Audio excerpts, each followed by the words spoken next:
സംസ്ഥാനത്തെ ധനപ്രതിസന്ധിയെക്കുറിച്ച് നിയമസഭയിൽ ചർച്ച തുടരുകയാണ്. ധനകാര്യ വകുപ്പിന്റെ പ്രവർത്തനങ്ങളിലെ പോരായ്മകളാണ് പ്രതിസന്ധിക്ക് കാരണമെന്ന് അടിയന്തര പ്രമേയ നോട്ടീസ് അവതരിപ്പിച്ച മാത്യു കുഴൽനാടൻ ആരോപിച്ചു. നികുതി പിരിവിൽ സർക്കാർ പരാജയമാണ്. GST വളർച്ചയിൽ 2.5% കുറവ് വന്നതായും മാത്യു കുഴൽനാടൻ ആരോപിച്ചു.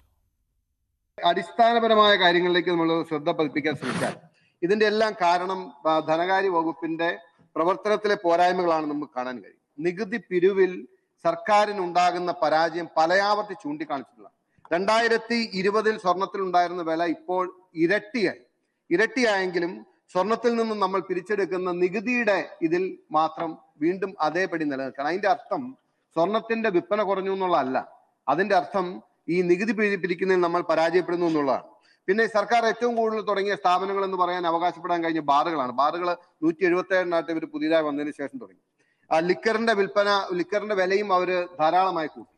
ബാറിന്റെ നികുതിയുടെ കാര്യത്തിൽ, ലിക്കറിന്റെ നികുതിയുടെ കാര്യത്തിൽ സെയിം അവസ്ഥയാണ് സർ. പഴയ തറവാട്ടുകാരെ പോലെ സർക്കാർ മേനി നടിക്കുന്നുവെന്നായിരുന്നു PK കുഞ്ഞാലിക്കുട്ടിയുടെ വിമർശനം.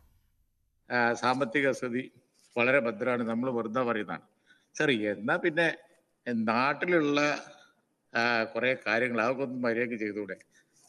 കോൺട്രാക്ടർമാർക്കുള്ള ബില്ലാണ് കൊടുത്തൂടെ ധനകാര്യമന്ത്രി? എന്തിനെത്ര ഉഷാറാണെങ്കിൽ ഉപകരണങ്ങൾ തിരിച്ചു കൊടുക്കും, ബില്ല് കൊടുക്കാത്തതുകൊണ്ട്. കോഴിക്കോട് മെഡിക്കൽ കോളേജിലെ പ്രശ്നം ഏറ്റവും ഗൗരവമുള്ള പ്രശ്നം. എന്റെ ബഹുമാനപ്പെട്ട ധനകാര്യമന്ത്രി എന്നാ പിന്നെ എന്തിനാ ഇങ്ങനെ ക്രൂരത കാണിക്കുന്നത്? അതൊക്കെ ഒന്ന് കൊടുത്തൂടെ? ഒന്നും കൊടുക്കുന്നില്ലല്ലോ. എല്ലാവർക്കും അറിയാം വളരെ മോശമാണ് കാര്യങ്ങൾ. പൊളിഞ്ഞ തറവാട്ടുകാരെ പണിയാണ് എന്ന് പറഞ്ഞിട്ടുണ്ടെങ്കിൽ മേനി പറയും ചെയ്യും, ഒന്നിനൊട്ട് കാശ്.